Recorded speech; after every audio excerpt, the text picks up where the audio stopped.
Capítulo 6 do Evangelho segundo o Espiritismo, o Cristo Consolador.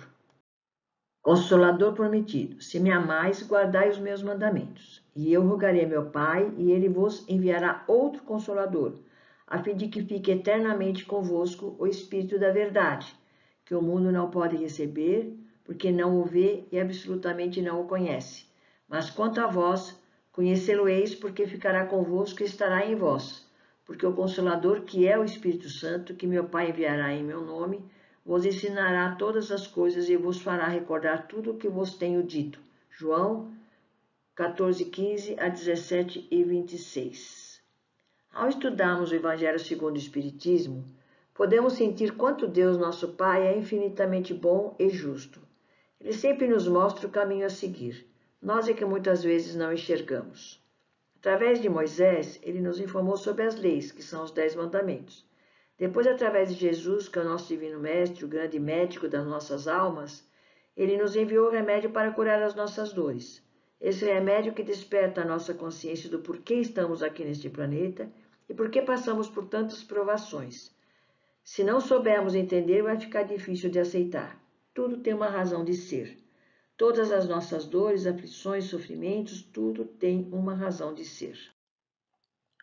Nós estamos caminhando para a nossa evolução espiritual e é, muitas vezes, através da dor, que nós conseguimos amadurecer espiritualmente. Nós somos privilegiados por já conhecermos essa doutrina maravilhosa que nos abre as portas do aprendizado, que fortalece a nossa fé, nossa confiança na justiça divina e com a certeza de que somos filhos de Deus. E como Ele é um Pai amoroso, não nos abandona nunca. Nós é que temos que estar em sintonia com o universo, orando e vigiando, procurando nos desfazer de nossas imperfeições. O Cristo Consolador nos ensina a sermos benevolentes, amigos, sinceros, a vigiarmos as nossas tendências que estão fora das leis de amor. Jesus é o maior amigo que nós temos, conselheiro, sincero, fiel, amoroso. Ele está sempre ao nosso lado quando precisamos, nos ensinando o caminho correto e a verdade sobre a vida. E nós, como somos? Iguais? Claro que não, porque estamos sempre observando e criticando os erros dos nossos companheiros de caminhada, sempre vendo os defeitos dos outros, mas sem vermos os nossos próprios. Deveria existir um espelho para refletir o nosso interior, a nossa alma.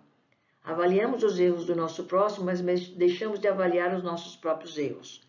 Normalmente, quando nós vemos nos outros algum defeito, é porque nós ainda temos esse defeito dentro da gente. Jesus disse, a cada um de acordo com as suas obras. Ora, se nós procurarmos entender e vivificar os ensinamentos de Jesus, não é difícil viver. Se nós não tivermos o bichinho da inveja, do ódio, da maledicência, do orgulho, da vaidade, etc., etc., a nos corroer a alma, seremos felizes. Se soubermos passar o que já aprendemos aos espíritos que estão chegando agora, fazendo de cada lar uma escola cristã, estaremos ajudando para que no futuro tenhamos uma população mais respeitosa, fraterna, unida, honesta, sem tantos desvarios que estamos atravessando agora. Jesus disse, ouça quem tem ouvidos para ouvir. E o Espiritismo vem nos abrir os olhos e ouvidos, porque ele nos explica com detalhes como deve ser o nosso comportamento conosco e com o nosso próximo. O Espiritismo nos desvenda os mistérios, nos responde aos nossos porquês e traz a esperança e consolações aos aflitos. Fortalece a nossa fé e nos dá a certeza de um futuro melhor. Moisés recebeu no Monte Sinai os 10 mandamentos, as leis de Deus, após a saída do Egito, junto com o povo hebreu. Isso aconteceu enquanto eles andavam pelo deserto. Mas o povo de Israel era um povo ignorante e indisciplinado, e eles acreditavam em vários deuses, então abandonaram o verdadeiro Deus em favor da adoração de um ídolo de ouro. Era um povo rude, primitivo e quase feroz. Não tinha compreensão alguma da espiritualidade. Por isso Moisés precisou utilizar a lei de talião, conhecida como também lei de Moisés, que era olho por olho, dente por dente. Foi obrigado a recomendar-lhes que retribuíssem a violência com a violência para que através do medo fossem contidos. Foi aí que o povo hebreu conheceu um Deus autoritário e não um Deus justo e bom, porque Moisés teve então de colocar em prática as leis de Deus, mas teve que paralelamente implantar as leis do homem, que é a lei civil ou disciplinar.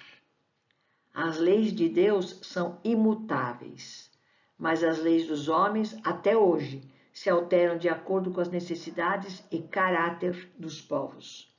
Essa é a lei de sempre. As leis de Deus chegaram até nós por intermédio de Moisés, mas a verdade da compreensão das leis foi dada por Jesus. Ele é a luz do mundo, a verdade, o caminho, a vida. Jesus combateu pacificamente todas as violências oficiais do judaísmo, renovando a lei antiga com a doutrina do esclarecimento, da tolerância e do perdão.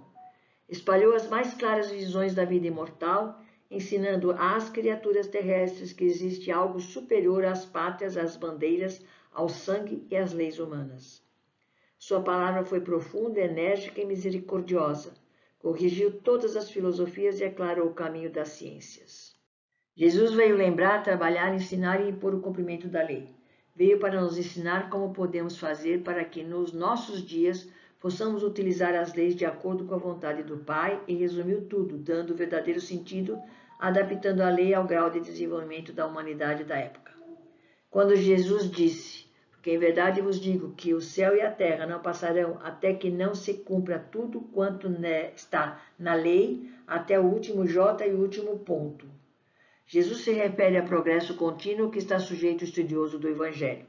À medida que formos estudando o Evangelho e nos esforçando para viver de acordo com ele, a lei divina se gravará nos nossos perispíritos e chegará então o dia em que saberemos cumpri-la sem exceção na íntegra.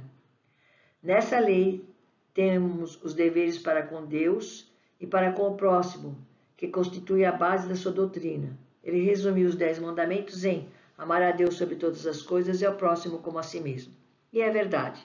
Se nós amarmos o próximo, nós não mataremos, não cobiçaremos, não roubaremos, não teremos o sentimento de raiva, ódio e inveja.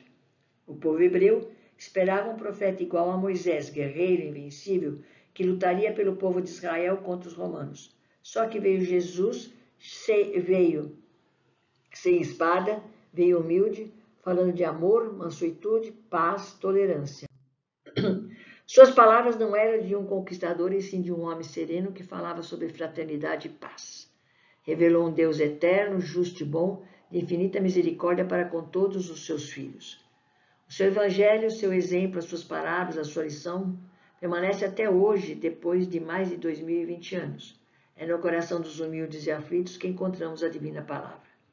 Jesus disse também que enviaria o Espírito da Verdade, o Consolador, porque naquela época as pessoas ainda não tinham o amadurecimento necessário para entender o que Jesus disse.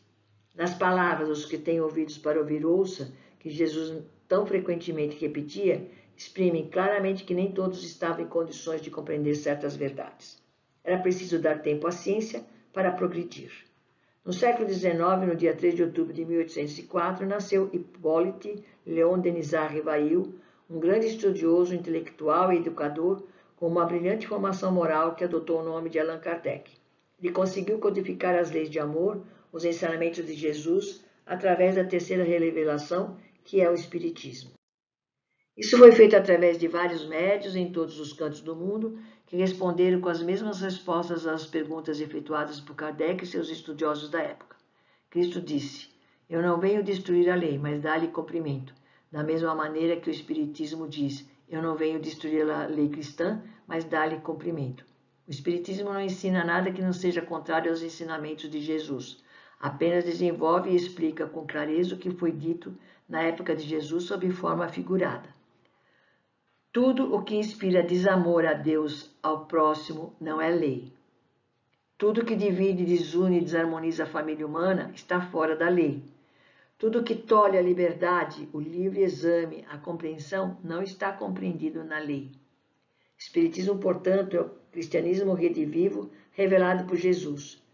O que é bom no Espiritismo é que ele não impõe nada a ninguém, apenas procura explicar a existência dos fenômenos com uma lógica. A doutrina mostra que a reencarnação existe para que a vida tenha algum sentido. O Espiritismo nos ensina a ter uma fé raciocinada, nos ensina a colocarmos em prática os ensinamentos de Jesus, a amar a Deus sobre todas as coisas e ao próximo como a si mesmo. Nos ensina e nos mostra a justiça de Deus de uma maneira lógica, nos dá resposta aos nossos porquês e nos torna responsáveis ao nosso crescimento, que faz o ser humano ter conhecimento de onde veio, para onde vai e por que está aqui neste planeta. Jesus é a luz do mundo, o sol espiritual. Há sol material e sol moral. O sol material atende às necessidades da vida animal e não há um lugar onde os raios do sol não penetrem. O sol moral atende às necessidades do espírito, onde a luz dos ensinamentos de Jesus não tenha livre acesso. A luz é o símbolo da vida. Há uma luz que revela a vida espiritual. É Jesus através de seus ensinamentos. Ele é a luz que faz a criatura se aproximar cada vez mais do Criador. Jugo suave e fardo leve. Vinde a mim todos vós que estáis aflitos e sobrecarregados. Eu vos aliviarei. Tomai sobre vós o meu jugo e aprendei comigo que sou brando e humilde de coração, e achareis repouso para vossas almas, pois é suave o meu jugo e leve o meu fardo. Está em Mateus capítulo 11, versículo 28 a 30. Em Jesus encontramos o exemplo da coragem e da resignação, o único caminho que nos pode conduzir à felicidade eterna, o qual um dia nós vamos chegar desde que sigamos os seus ensinamentos. O que Jesus exige de nós? Ele não pede nem mesmo o nosso amor. Ele quer apenas que trabalhemos através do seu evangelho por nós mesmos. Ele simplesmente diz: em mim está a vida. Onde senão nele encontramos alívio para as nossas aflições, cura para as nossas doenças, alívio para as feridas de nossa alma? Onde encontrarmos dedicação igual à sua, que se sacrificou para nos salvar, nos dando exemplo de humildade e renúncia? Assim que formos colocando em prática os seus ensinamentos, vamos melhorando a nossa moral, e o jugo será mais leve, suave, porque é fácil segui-lo, desde que mudemos os nossos objetivos na vida. O jugo é a observância da lei, e a lei, por sua vez, também é suave, porque nos impõe como dever o amor e a caridade. O significado da palavra jugo no dicionário é opressão, sujeição, submissão, obediência, autoridade e domínio. Nós podemos dizer que temos dois tipos de jugo, o jugo de Jesus e o jugo da terra. Vamos analisar como é suave o jugo de Jesus e como é pesado o jugo da terra. O jugo de Jesus é a humildade, a fraternidade, o perdão, o amor, a resignação, a calma, a paciência, a confiança em Deus, paz e bondade e a certeza de uma vida eterna. O jugo da terra é ódio, a vingança, o desespero e a revolta, a descrença, o egoísmo, o orgulho, a ambição, o desejo imenso dos bens ou dos gozos materiais. Jugo terreno nos traz séculos de sofrimento para que os que não se esforçarem por se livrar dele. Através do Cristo Consolador, do Espírito da Verdade, da doutrina dos Espíritos, é que a vida espiritual nos ensina a praticar os ensinamentos de Jesus. O Espiritismo é uma poderosa força que nos ajuda muito a nos desprendermos do jugo terreno e faz com que aceitemos o jugo suave e leve de Jesus. Jesus disse: vinde a mim todos os que andais em trabalho e vos achais carregados, e eu vos aliviarei. Os que andam em trabalho no mundo somos todos nós, que aqui estamos a saldar débitos das vidas passadas e ainda carregando as ilusões terrenas. Encontraremos alívio em Jesus, porque sua consoladora doutrina nos enche de resignação, de calma, de paciência ante os nossos problemas, nos livrando do peso das ilusões, demonstrando-nos que a verdadeira felicidade não consiste na posse transitória dos bens da terra, e sim nos bens eternos do Espírito.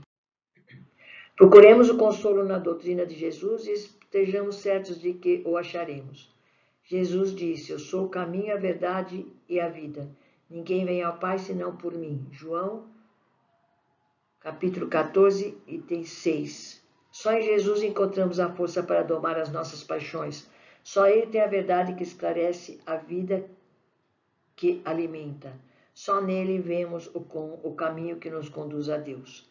E para comungar em pensamento com Jesus, é preciso estudar seus ensinamentos e pôr em prática a sua palavra e o seu exemplo. A humildade, o estudo, o trabalho, o raciocínio são os elementos indispensáveis para chegarmos ao Mestre e com ele aprendemos a ser humildes e mansos de coração, para podermos desvendar as maravilhas da vida eterna.